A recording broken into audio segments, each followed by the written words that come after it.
Hey there, welcome back to the Stocks Update.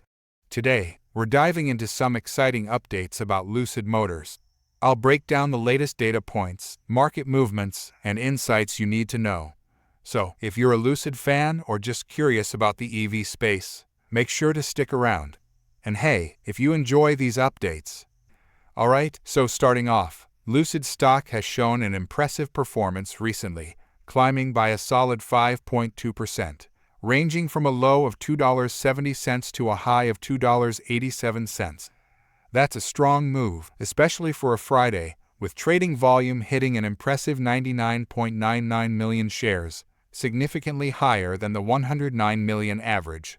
In comparison, other major EV players like Rivian and D.E only managed gains of around 2.6%, while Tesla was up just 1.3%. Clearly, Lucid is leading the charge in the EV sector at the moment. Now, despite this surge, there hasn't been any major official news or SEC filings from Lucid itself. Instead, the broader market is seeing some positive momentum, partly due to the latest Michigan Consumer Sentiment Report, which came in slightly below expectations. This marks the fifth consecutive negative report, increasing the likelihood of an interest rate cut, not in June, but possibly in July. This is a big deal for the EV sector, as lower interest rates can significantly reduce borrowing costs for both companies and consumers, potentially boosting EV sales. Shifting gears a bit, there's been a lot of buzz recently around institutional investors and their positions in Lucid. This interest was highlighted in the recent 13F filings, which cover investment activity in the first quarter. One notable player, Citadel, known for its aggressive shorting of growth stocks, made some interesting moves.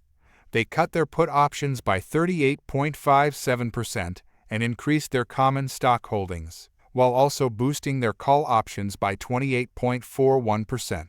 This shift suggests that even some of the biggest skeptics might be feeling a bit more optimistic about Lucid's near-term potential. But it's not just Citadel making moves.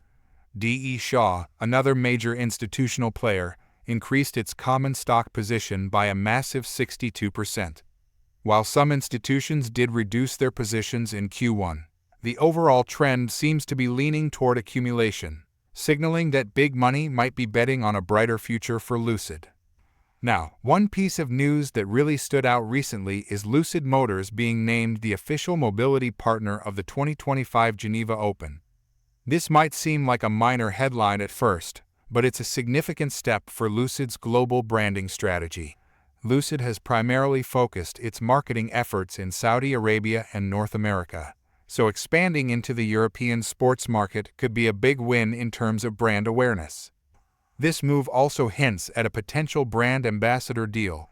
During the Q1 earnings call, Lucid's leadership mentioned the possibility of bringing on a high-profile spokesperson. While Cristiano Ronaldo might be a bit out of reach budget-wise, there's speculation that someone from the tennis world, possibly a top player like Novak Djokovic, could be in the mix. This would align well with the Geneva Open partnership and help Lucid reach a broader, more global audience.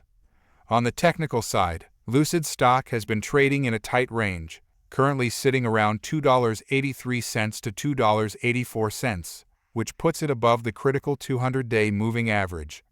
This is a positive signal for bullish investors, as staying above this level often indicates a potential for further gains. In fact, some analysts using Elliott Wave technical analysis have projected that if Lucid can maintain this momentum, it could push towards the $3.02 mark in the near term. Of course, this all depends on broader market trends and potential catalysts. Speaking of catalysts, there's also been a notable shift in the options market.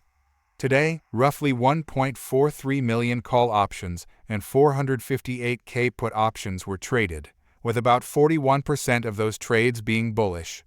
This is a good sign, as it suggests that big money is still very much interested in Lucid's potential upside, despite some of the recent volatility. However, it's worth noting that Lucid, like much of the broader market, is currently in overbought territory. This means that if there's any unexpected negative news or geopolitical tension over the weekend, we could see a pullback. That said, Lucid does have some solid support levels, including its 100-day moving average at $2.63 and its 50-day moving average at $2.40, which could help cushion any potential dips. So, what do you think? Are you buying the dip, holding for the long term, or cashing in on the recent gains? Let me know your thoughts in the comments below. If you found this video helpful, please give it a thumbs up and consider subscribing to the channel. Your support helps us continue to bring you in-depth market analysis. Thanks for watching, and I'll see you in the next video. Take care.